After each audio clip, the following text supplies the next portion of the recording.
Have you ever wanted to guest on a podcast like this one that you're listening to right now? Well, you can. You can definitely do this by visiting a website called Podmatch, where you can sign up and be available for all different types of podcasts that you can guest on. Or you can even search for a podcast and say, I want to guest on your podcast. I think we'd be a good match. So if you want to do this, you can go to our unique link, which is joinpodmatch.com/reality, and you can sign up and do exactly that. And you can find us and you can guest on our podcast. So again, that unique link is www.joinpodmatch.com. That's joinpodmatch.com/reality, REALITEA, and you can be a guest on our podcast.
Welcome to Reality Tea Times 2, the podcast where we discuss all the trash reality TV we love to hate.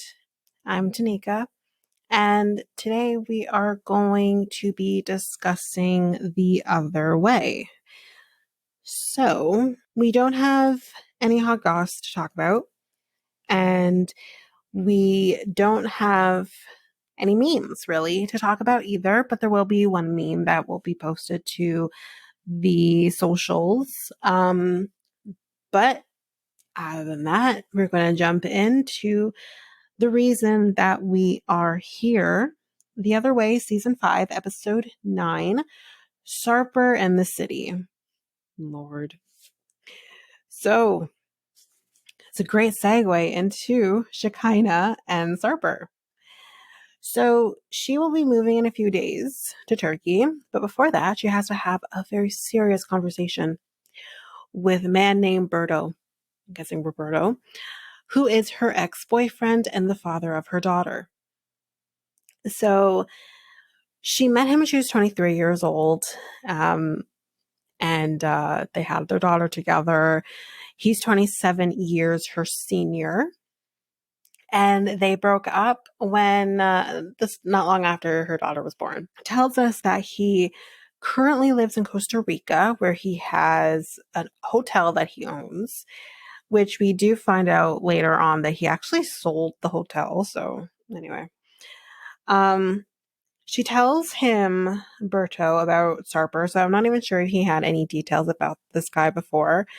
And she tells him that she will be moving to Turkey. He's shocked. He thinks it's fast. He then says, I can't change your mind. You've made that up already. But you have a daughter, and she is not your first priority right now. She says that she is because she's trying to show her what a healthy relationship looks like. Ma'am, I understand here what you're doing, but that's not what he meant. You're literally putting dick before your daughter by moving to a completely different country. Dick that is not even fucking worth it in my view. I don't care if he's good in bed. Like, this guy's disgusting. And how it hasn't fallen off, I don't know. We'll get to it. She says that her daughter will have a break every 5 weeks from school, so she will be coming back to the States to spend time with her. So you're trying to tell me that you're going to waste your money to go to America every 5 weeks when she's on break? As far as I'm fucking concerned, this man has nothing holding him to Turkey. You have something holding you to the States, though, and that is your daughter. He should be moving to you. That's personally my thought process here. They're both in the wrong here. He's happy that he sold his hotel so that he can spend as much time there with his daughter as he can. And she says, yeah, that's great. It's great that you sold the hotels. It's perfect timing.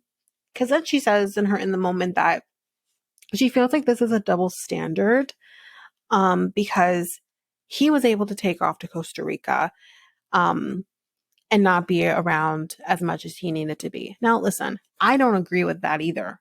His daughter's in the States. Why does he have to be in Costa Rica? Can he not appoint somebody in charge? They can take care of things and he goes back and forth every so often if need be. Your daughter's here. Why are you there? I do agree with that. But I also doesn't mean that I agree that you should be taking off for dick. He's taking off for work. You're taking off for dick. There's a difference.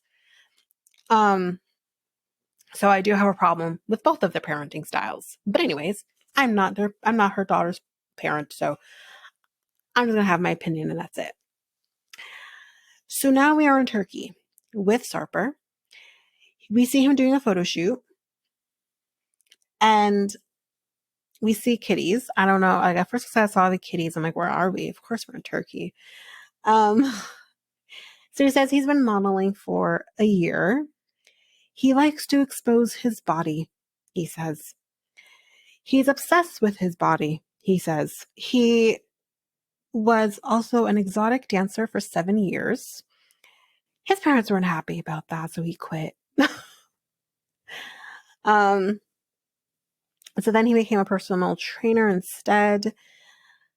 He was licensed as of 10 years ago to be a personal trainer, but he is just now starting to take it seriously in the last year.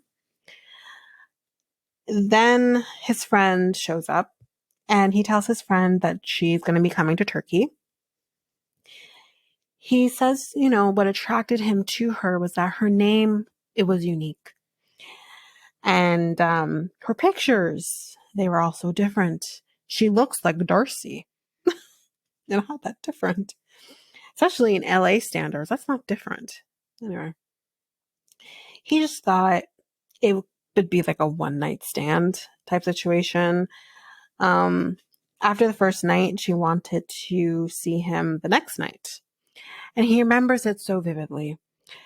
The reason he remembers this so vividly is because he was actually with 2 women that day. And then he was also sick. This is disgusting. Ugh. And he said he did try to cancel with Shekinah, but she just insisted on coming over and taking care of him. Girl, he made you look like a fool. You're going over there to take care of him. Yes, you think he's sick, but he literally just fucked 2 women. He literally just fucked 2 women. He made you look like a fucking idiot. Anyways, let's continue. He also fucked her that night as well, and he said it was phenomenal, I guess. So and again, it's not a judgment. Okay, we've all done it. We've all been there. We've had sex with multiple people in a day, at some point in our lives. But eventually that stops. Eventually that stops. This man has been doing it for as long as he's been sexually active. Multiple women a day. He didn't expect to see her again after that, but then she came back, just to see him. And he said that week changed his life. I wonder if this is more serious for her than it is for him. Honestly, the way he worded this. He's happy that she's coming. He says to his friend that he has been with probably about 2,500 women. How his dick isn't falling off, I really don't know. That's disgusting. He says he refers to women he's been with as dates, but they're not dates. They're one night stands. Those are not dates. That's just getting your dick wet, basically. Ew. So he then starts to mention that he's danced at about 600 bachelorette parties, and the brides wanted to fuck him. So as long as they were pretty, he would fuck them. Ew. You on both sides. It's disgusting. And I don't even understand the fascination. His body is phenomenal, but I'm not attracted to the face. I don't get it. Probably sucks. Anyway. She says he doesn't, but I can't believe that. I'm sorry. He has been rejecting women now, right? He's been trying to be loyal. And y'all, he's only been loyal for 75 days. I'm sorry, but I'm not great at math, but my math is not mathing. You guys have been together for 5 months, but you've only been faithful for just a little over 2 months. Okay. All right, cool. He's never gone this long without having sex with somebody before. You're just sick. His friend says that he doubts that this relationship will actually last long. I also agree. I think she's an absolute fool. She's a fool. He's disgusting. I'm sorry. He says it's not easy to give up the bad boy lifestyle. It's going to be hard, he says, but he's going to do it somehow. He doesn't know how. We'll see. It's not going to last. He's not going to be faithful to her. Anyway, that's it for Shekinah and Sarper for this week. So next we are with Kimberly and TJ. So she's going to be attempting to drive. They do drive on the opposite side in India. So they are going to be heading to the wedding venue. She says that she wants to learn how to drive by herself in India, because she says if I want to go out and do something, she basically doesn't want to have to rely on TJ to take her there. She wants to be able to be independent. So, we see her driving, and at one point she kind of says to TJ, see, I'm not a bad driver. And just as she says that, she tries to bypass what looked like a taxi, I'm not sure, and hits them, scrapes right past them. My question is, why did she do that? Why did she do that? Why didn't she just stay where she was? So he will be taking over the driving now. He gets, they're going to be pulling over, but in the moment, she says, there are no rules in India. And he says, wait, what? No, there are rules in India. She said, what rules? The only rule that I know of is that you can't hit a cow because they are spiritual beings. So he says, yeah, that's the rule.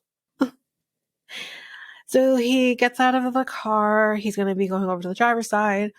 As he's making his way there, we do see a dent on the car, and look more like a bad scratch on the car than a dent, but it's hard to tell really. But he is not going to bring anything up to her because he doesn't want to try to fight. So yeah, that's that. So they get to the venue, and she tells us that there will be some ceremonies that will be happening in the last 2 days before the wedding, at the actual venue. She tells us that her dream wedding would have been in the forest with hanging lights on the trees, candles, and lots of white with ballet pink accents. I think that sounds like very, mystical.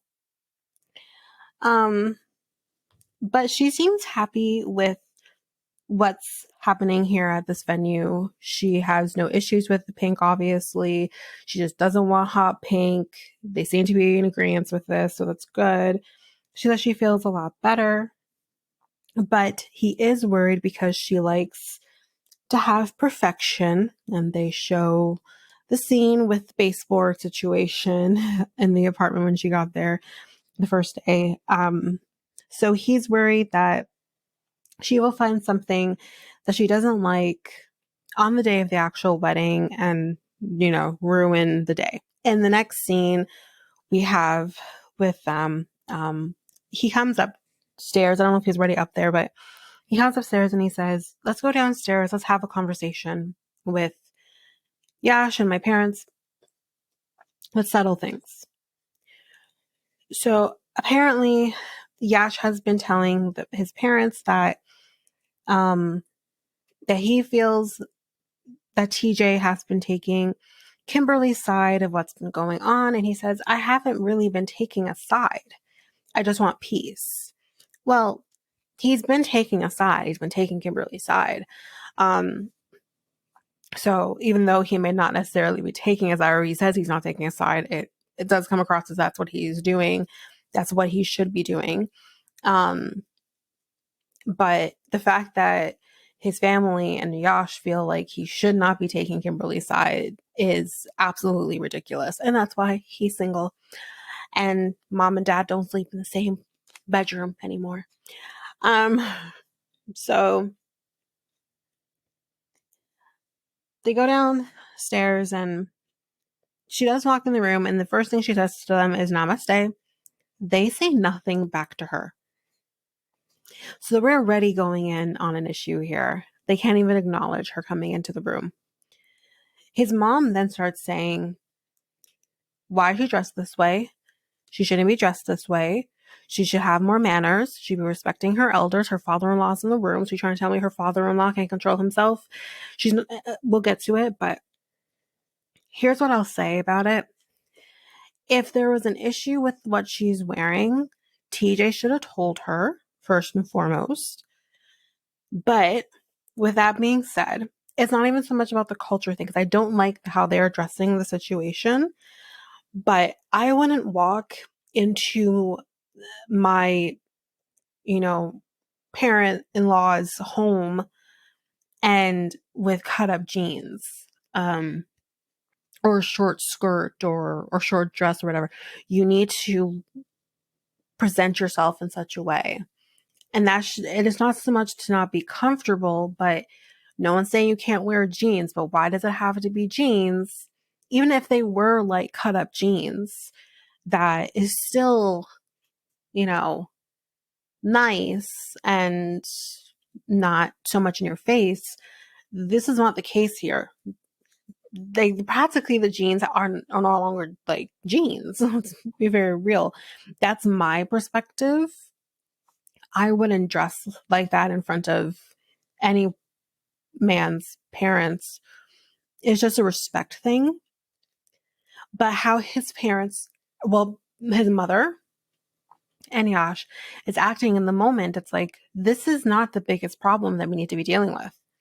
How she's dressed is not the biggest problem. She does come down there. She puts the blanket on over her, which is kind of an interesting thing to see, because in my mind, I'm thinking, okay, so you shouldn't be dressed like that then, because why would you instantly go and cover yourself when you get down there?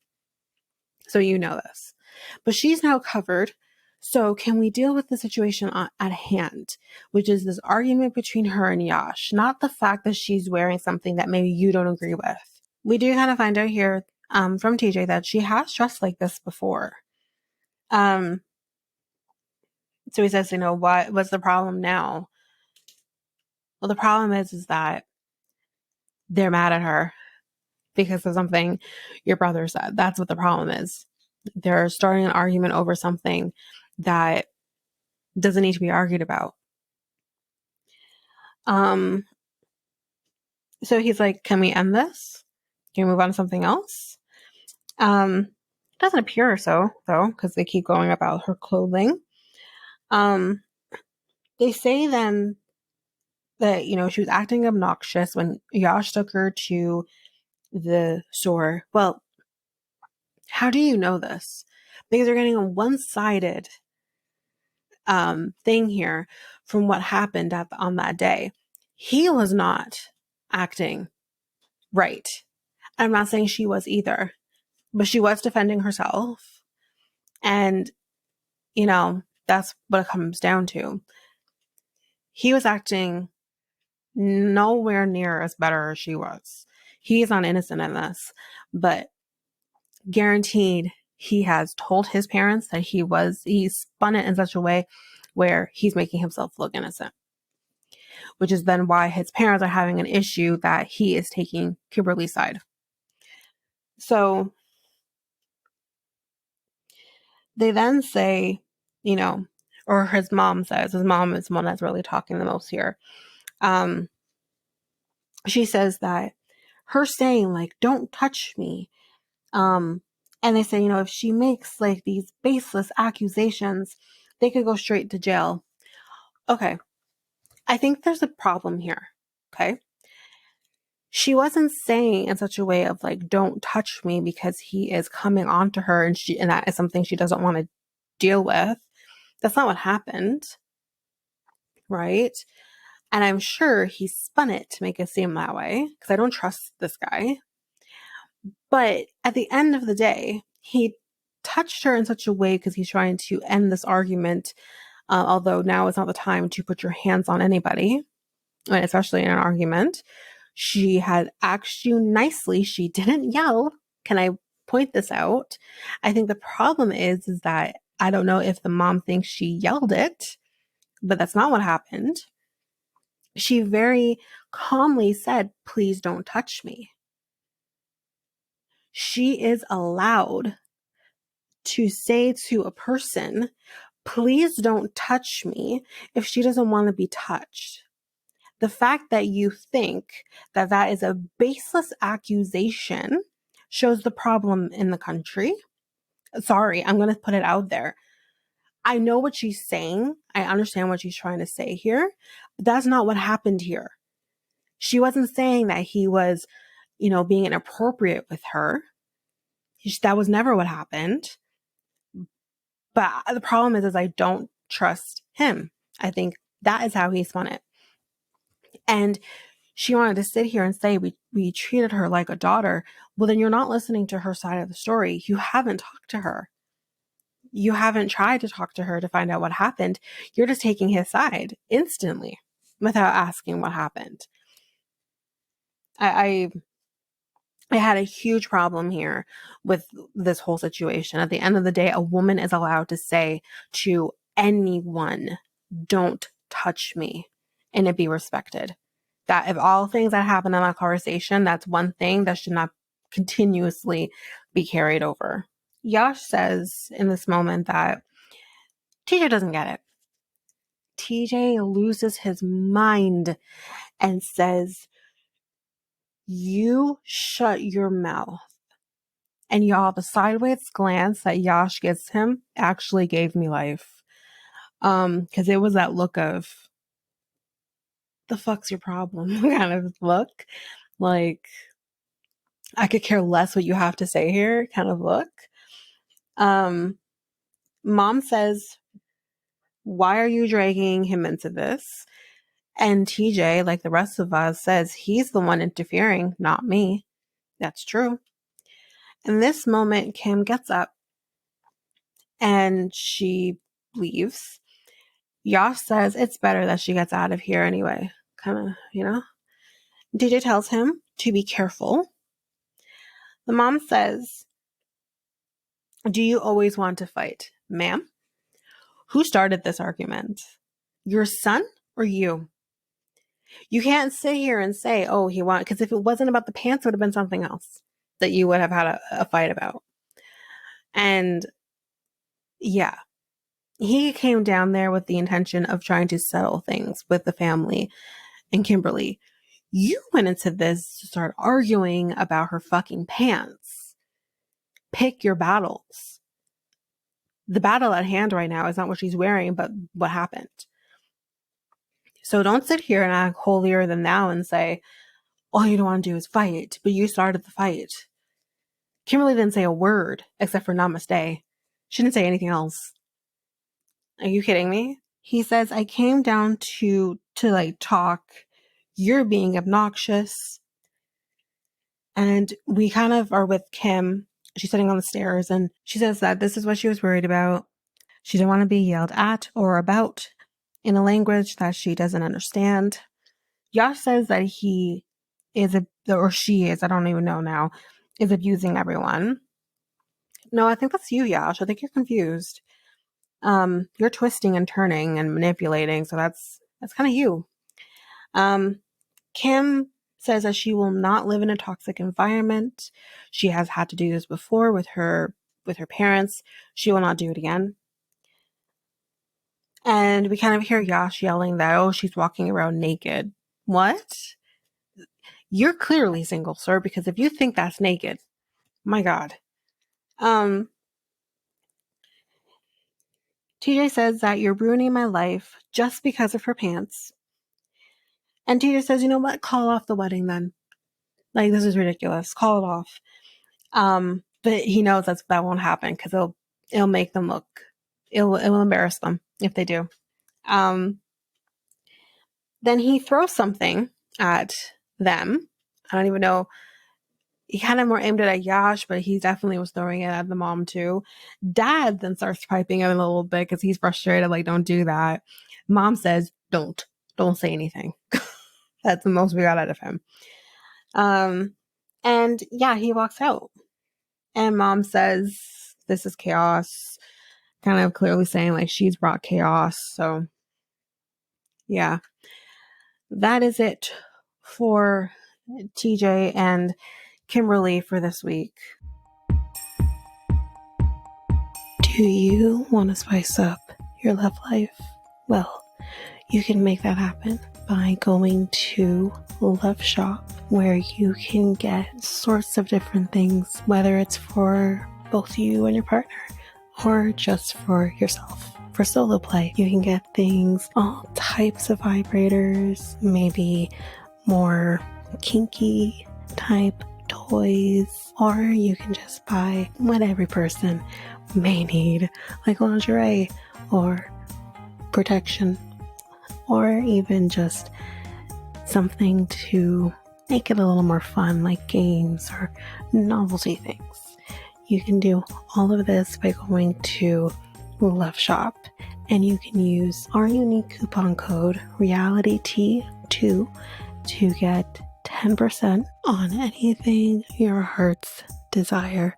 So that's loveshop.ca, LOVESHOP.ca, and use our unique coupon code REALITY2. That's REALITEA and the number 2.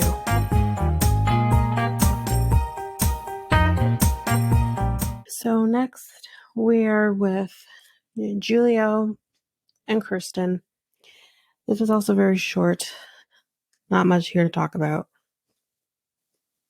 But we are told by him that his mom told him not to leave. I'm going to have thoughts at the end of this. I'm just going to get through it and then I'll put my 2 cents in.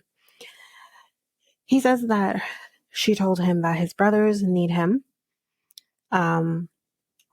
at home to keep them on the straight and narrow. So he's video calling Kirsten, and she questions him on what happened after she left. After all, they pinky promised. He says that after she left, his mom broke down and told him that she needs help at home and with his brothers. He feels like he's being pulled from each side. And he says he messed up. And she says to him that, I believed you wanted to move. And he says, you can't put a timeline on these things. You yourself put a timeline on this. You told it. You said to us, the viewer, and to Kirsten that you were going to be moving in 3 months. You put your own fucking timeline. She doesn't think she can wait another year, and she shouldn't have to. He says, well then, I guess we can just end it on that note. Are you fucking kidding me? That's how you break up with her? Let's just end it here? It's freaking Sean Robinson style? We're not going to solve this today. Let's just leave this here. Are you kidding? I'm absolutely floored. She says, you're not sad. It feels easy for you. And he says, how do you know I won't go and cry after this? The fuck you will. Don't fucking tell her that you will. You know you won't. She knows you won't. We know you won't. You don't care. And she says as much. She knows that he won't. And then she says, you're smiling. And he says he feels hurt. But then he kind of starts laughing at her at one point. And she says, that's disrespectful. She starts crying even more than she was before. And she feels that he's making fun of her. And he says, can we just end this? So cold and callous. Can we just end this? He says that he is sorry. The fuck you are. She's hurt. And he thinks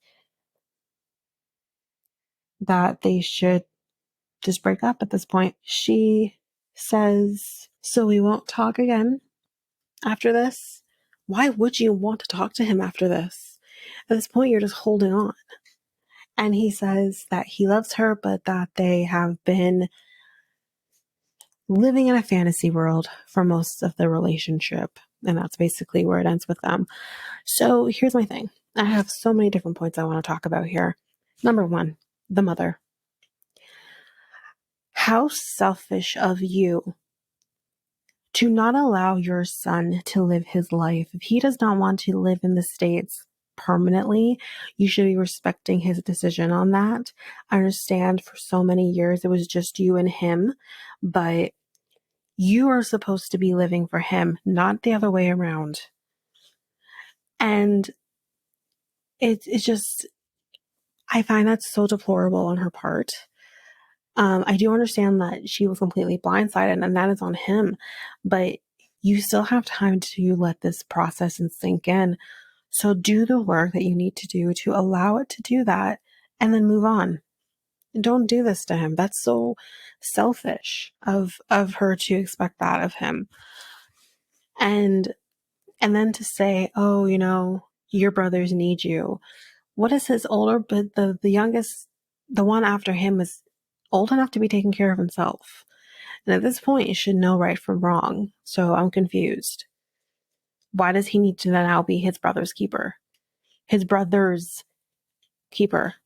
Why? But I just, I didn't like that at all, hearing her say that to him.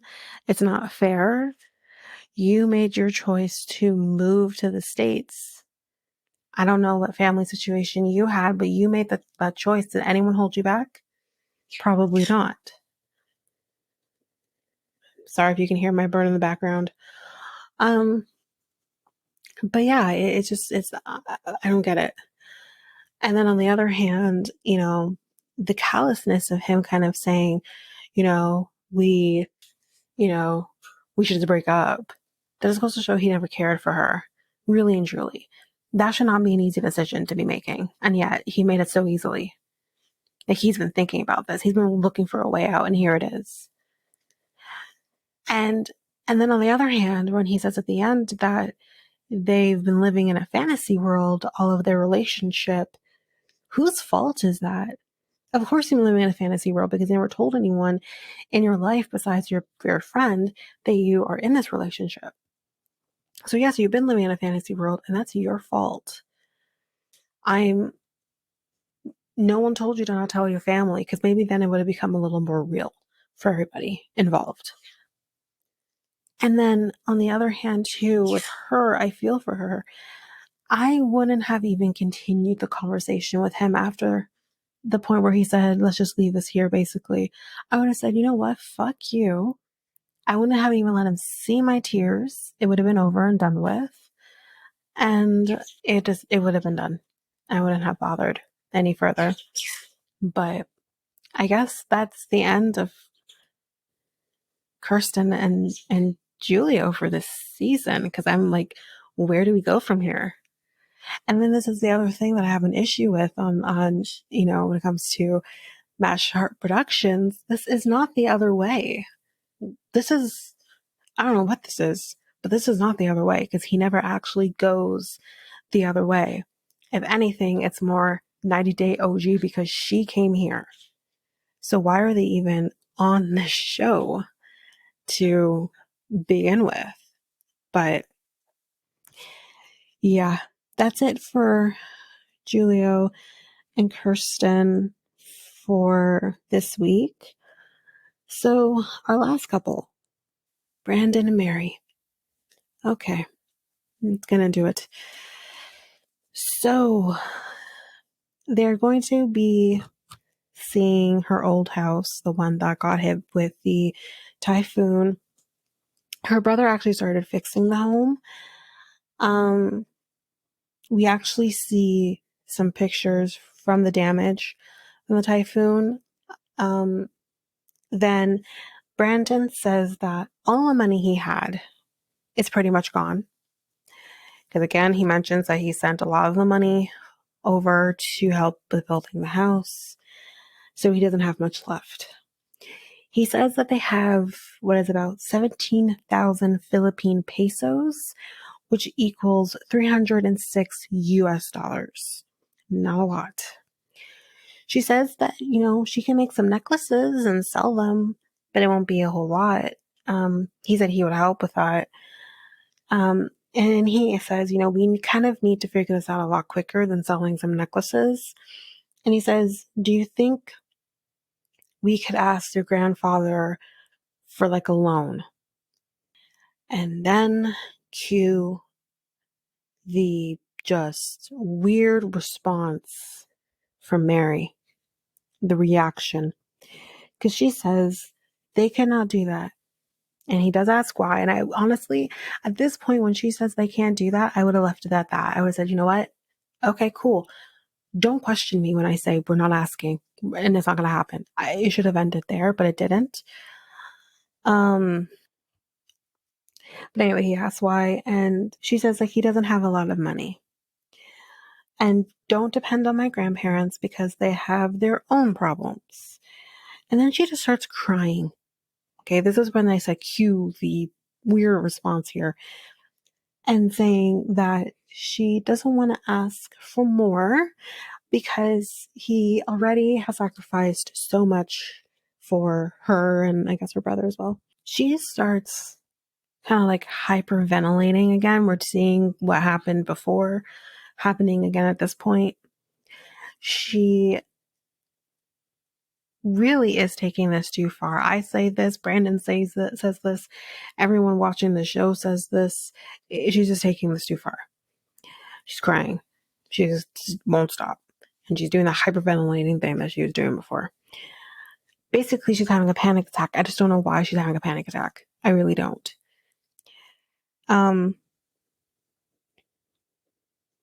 She says, he's old and you have to understand that. And he tells her to stop talking and calm down. He says, can I say something? And she says, yeah, sure. He's like, I'm not going to go to him with this. But then instantly she cuts him off and she starts saying, you know, he deserves to be happy. He sent me to college. Hold on to that. He says, well, to me, it sounds like you're the one that's stressing out because she says, like, I don't want to stress him. And he's like, you're the one stressed, I'm not stressed. He's not stressed because he doesn't know anything about this. And he says that her reaction is too much. And he then says, I don't know what her grandpa makes. Not that that's any of his business, mind you. And he's like, I don't know what he spends his money on. Again, not his business. But I know it's not on the house. Okay, now we're going to start digging into the grandparents or something they have no control over. Katie says, I did that.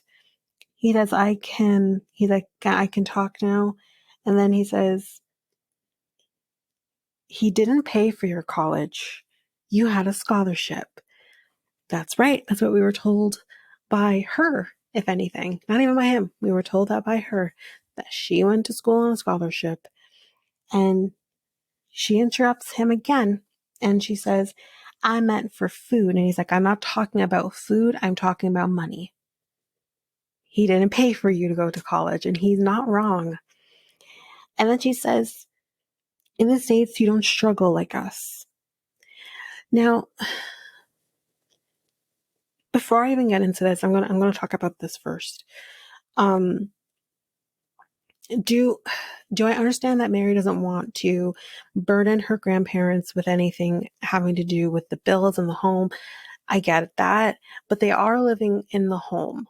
I do understand like the tables have maybe turned here. She's trying to take care of them, and like I don't live in my home for free. I have been putting money into my mother's pocket now since I've been working because I now have a full-time job and I can afford to contribute. That's what you should do. And I'm not saying that they should be,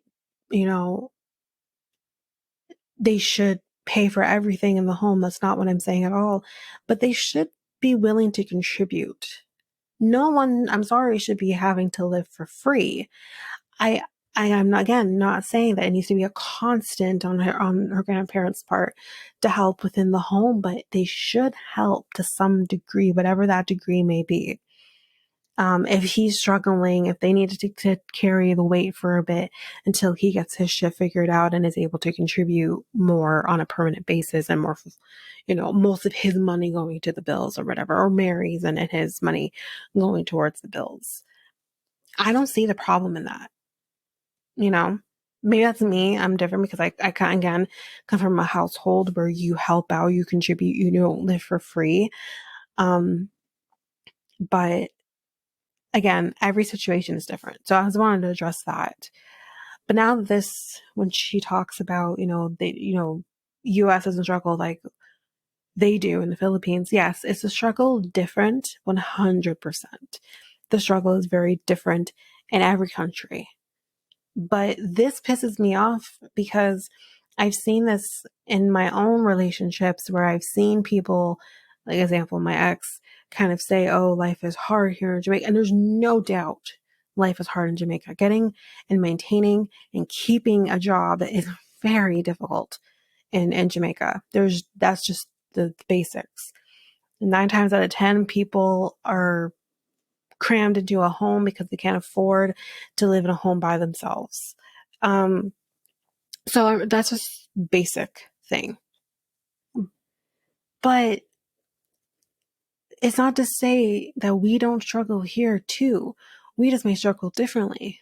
But then there are people who don't have roofs over their head, or don't have access to food, or don't have access to, as she will say in a second, access to a toilet or a shower or anything like that. And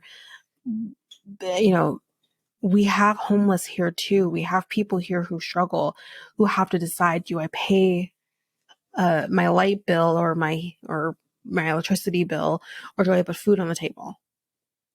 It's very different. So I think, unfortunately, from her perspective, it sounds very ignorant on her part because she's seen these American movies and you see these people who live lavishly, and that's not a true depiction of what it looks like in North America. And I didn't like her going, okay, you're not listening, so let me dig in. That's what it felt like as well. She was just trying to dig in a little more. It just wasn't necessary. He says that he has sacrificed a lot in order for her to have what she needs, especially. And he does say to her, listen, like, just because it's the States, do you think that we are great and we're rich and we're happy? And he said, it's not like that. And he says to her, I don't always have a roof over my head or food, but I always make sure I provided for you. And she says she appreciates that, but she says, you don't understand.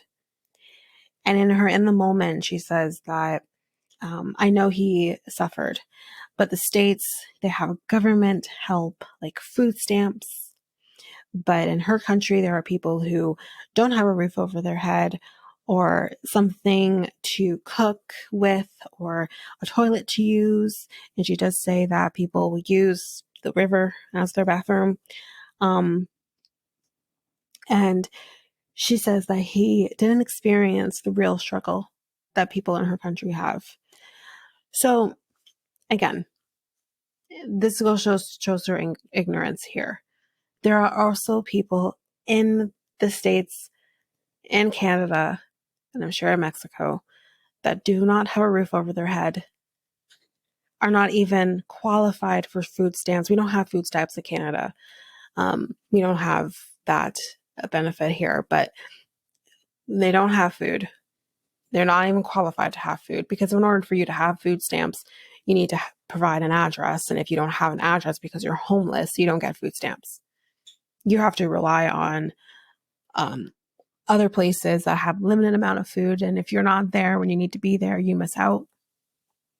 There are people that need to get shelter who don't have shelters. And if you don't get there in enough time, you will not get a room or a bed, I should say. So this is not to put aside what her country has gone through. Not at all. Because I know, like, honestly, I would rather sleep under a bridge here in my country than to sleep out in the middle of nowhere in hers. You know? Not that either or is safe or a good option, but, I get what she's saying. But don't take away from the fact that you think that everyone over here is living lavish lives and we're not. I am not. I'm thankful to have a roof over my head. And even her, she doesn't even have those same struggles that what she's describing in her country. She does have a roof over her head. She does have a toilet to use and things to cook with. So I just don't understand. At the end of the day, they're having a discussion about how to deal with the money. How did it go from that to this? Anyway, they basically agree that they will not be asking her grandfather for any help. And he says that he will figure it out. And he says, maybe we can use this as a learning experience. Sure. But that's it for Brandon and Mary. That's it for the episode this week. Next time on,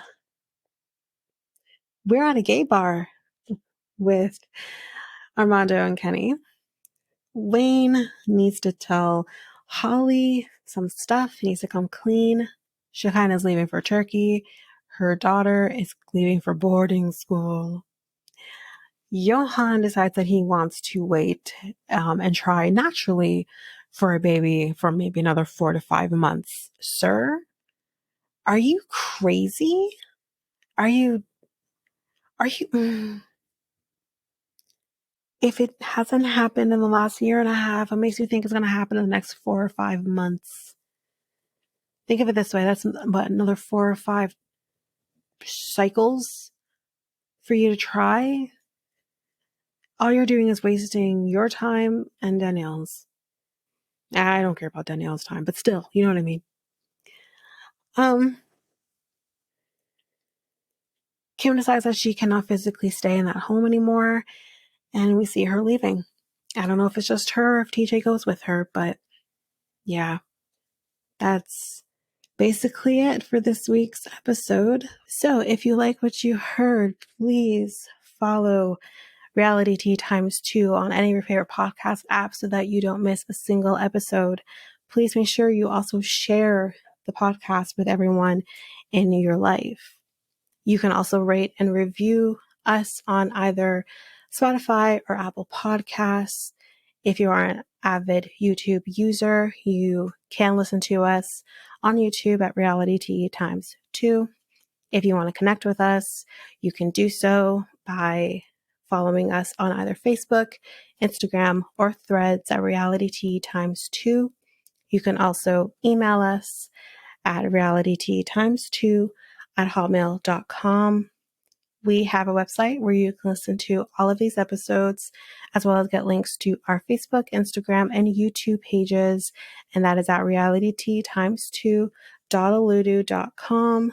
All of that information will be in our show notes. Well, that's it for now, guys. Thanks. Bye.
you ever thought of starting your very own podcast? Doing the research, I found something that would have made editing easy and seamless and makes the podcasting experience just that much easier.